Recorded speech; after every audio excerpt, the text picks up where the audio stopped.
మాజీ మంత్రి వైఎస్ఆర్సీపీ నేత రోజా కూటమి ప్రభుత్వం ఉప ముఖ్యమంత్రి పవన్ కళ్యాణ్ మంత్రి నారా లోకేష్ లపై తీవ్ర విమర్శలు గుప్పించారు. ఎన్నికల సమయంలో ఇచ్చిన హామీలను ప్రభుత్వం అమలు చేయడంలో పూర్తిగా విఫలమైందని ఆమె ఆరోపించారు. సూపర్ 6 పథకాల పేరుతో ప్రజలకు ఎన్నో హామీలు ఇచ్చినప్పటికీ వాటిని అమలు చేయలేకపోయారని రోజా విమర్శించారు. 18 ఏళ్లు నిండిన ప్రతి యువతకి ఆర్థిక సాయం అందిస్తామని చెప్పి ఇప్పటి వరకు ఒక్కరికి కూడా ఇవ్వలేదని, రైతులకు సంవత్సరానికి 20,000 రూపాయలు అందిస్తామని ప్రకటించి మాట తప్పారని ఆరోపించారు.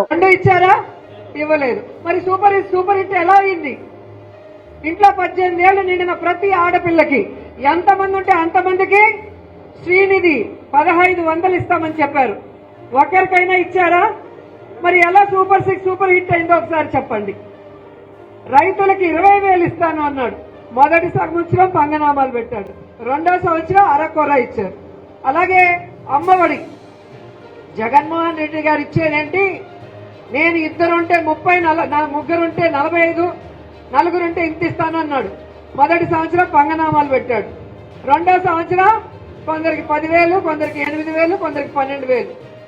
తర్వాత 30 లక్షల మంది తల్లులకి లేకుండానే తీసిపడేశారు. మరి సూపర్ హిట్ ఎలాగో మీరు అందరూ కూడా చెప్పాలి.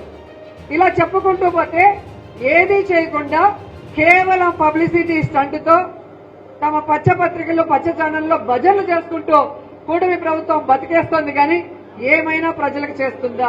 అమ్మఒడి పథకాన్ని ప్రస్తావిస్తూ గతంలో జగన్మోహన్ రెడ్డి ప్రభుత్వం విద్యార్థుల తల్లులకు నేరుగా ఆర్థిక సహాయం అందించిందని, ప్రస్తుతం ఆ పథకాన్ని నిర్వీర్యం చేశారని అన్నారు. లక్షలాది మంది లబ్ధిదారులను పథకాల నుంచి తొలగించారని విమర్శించారు.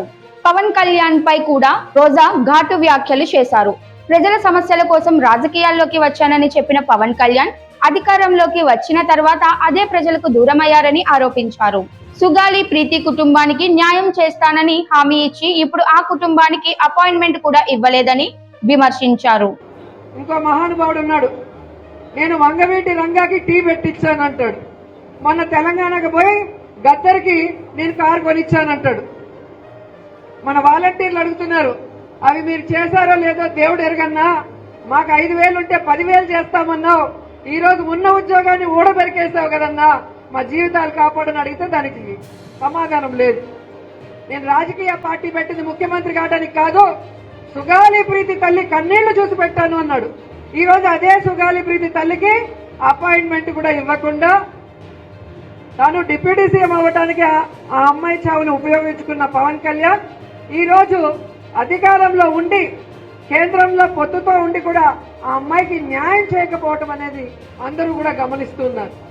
అలాగే లోకేష్, జగన్మోహన్ రెడ్డి గారేమో సచివాలయ ఉద్యోగాల్ని మెరిట్ మీద ఎటువంటి తప్పుల తడకలు జరగకుండా చక్కగా నిర్వహించి ఉద్యోగాలు ఇస్తే 15,000 ఉద్యోగాల్ని కూడా పేపర్ లీక్ కూడా కాకుండా చేయలేకపోయాడు. మంత్రి నారా లోకేష్ పై స్పందిస్తూ గత వైఎస్ఆర్సీపీ ప్రభుత్వం ఉద్యోగ నియామకాలను పారదర్శకంగా నిర్వహించిందని, ప్రస్తుతం ఉద్యోగ నియామక అవకతవకలు, పేపర్ లీకేజ్లు చోటు చేసుకున్నాయని ఆరోపించారు. ప్రజలకు మంచి చేయడం కంటే రాజకీయ ప్రత్యర్థులపై కేసులు పెట్టడం, వేధించడం వంటి చర్యలకే ప్రభుత్వం పరిమితమైందన్నారు. ఓటరు జాబితాలపై కూడా రోజా ఆందోళన వ్యక్తం చేశారు. ఒకే వ్యక్తికి పలు ప్రాంతాల్లో ఓట్లు నమోదవుతున్నాయని, ఓటరు జాబితాలో అక్రమాలు జరుగుతున్నాయని ఆరోపించారు. వైఎస్ఆర్సీపీ శ్రేణులు ఓటర్ వెరిఫికేషన్ కార్యక్రమంలో చురుకుగా పాల్గొని తమ ఓట్లను కాపాడుకోవాలని ఆమె పిలుపునిచ్చారు. ప్రజలు ప్రభుత్వ పనితీరును గమనిస్తున్నారని, రానున్న రోజుల్లో తమ తీర్పును వెల్లడిస్తారని రోజా వ్యాఖ్యానించారు. లీకేజ్ స్టార్ అయిపోయాడు ఈరోజు లోకేష్ గారు. సో ఈరోజు వాళ్ళకి అడ్మినిస్ట్రేషన్ తెలియదు, ప్రజలకి మంచి చేయాలన్నా మనసు లేదు. కేవలం జగన్ గారిని, వైఎస్ఆర్సీపీలో ఉన్న ముఖ్య నాయకుల్ని టార్గెట్ చేసి వాళ్ళని తిట్టించడం, వాళ్ళ మీద కేసులు పెట్టించడం, కొంతమందిని జైల్లో పెట్టి బ్లాక్ మెయిల్ రాజకీయాలు చేస్తున్నారు. సో ప్రజలకంతా ఇది గమనిస్తున్నారు. ఆ ప్రజలందరూ కూడా ఈరోజు కూటమి ప్రభుత్వం తరిమి కొట్టడానికి రెడీగా ఉన్నారు. కాబట్టి మనం మన పని అయిన ఈ ఓట్ల వెరిఫికేషన్ లో మన ఓట్లని సక్రమంగా కాపాడుకోవాలి. 2-3 చోట్ల తిరుపతిలో ఉన్నోళ్ళు నగిరిలో ఉన్నారు, తిరుపతిలో ఉన్నోళ్ళు విజయపురంలో ఉన్నారు. ఎందుకు చెప్తున్నానంటే మన మండలంలో ఉన్న వాళ్ళంతా పిల్లల చదువు కోసము తిరుపతికి పోయి ఉంటారు, కానీ ఎక్కడో ఒక చోట ఓటు పెట్టుకోవాలి, 2 చోట్లంతా పెట్టుకోకూడదు. కానీ ఈ రోజు ఎక్కడ పడితే అక్కడ 6-7 ఓట్లు పెట్టుకొని ఏ విధంగా మోసం చేస్తున్నారు. ఆధార్ లింకేజ్ ఇమ్మంటే ఇవ్వరు, ఎందుకంటే దొంగ ఆట ఆడాలి కదా. మొన్న ఎన్నికల్లో కూడా మనం వెరిఫై చేస్తే తెలుగుదేశంకి సంబంధించిన వాళ్ళు, పుత్తూరు రూరల్లో ఉన్న వాళ్ళు, పుత్తూరు మున్సిపాలిటీలో ఎంతమందిని మనం ఐడెంటిఫై చేసి వాటన్నిటికీ ప్రూఫ్స్ తో పెట్టి తీయించడం జరిగింది. సో ఇప్పుడు మళ్ళీ వాళ్ళు ఈ 2 ఏళ్లలో చేసి ఉంటారు మళ్ళీ అప్లోడ్. వాటన్నిటిని ఎలా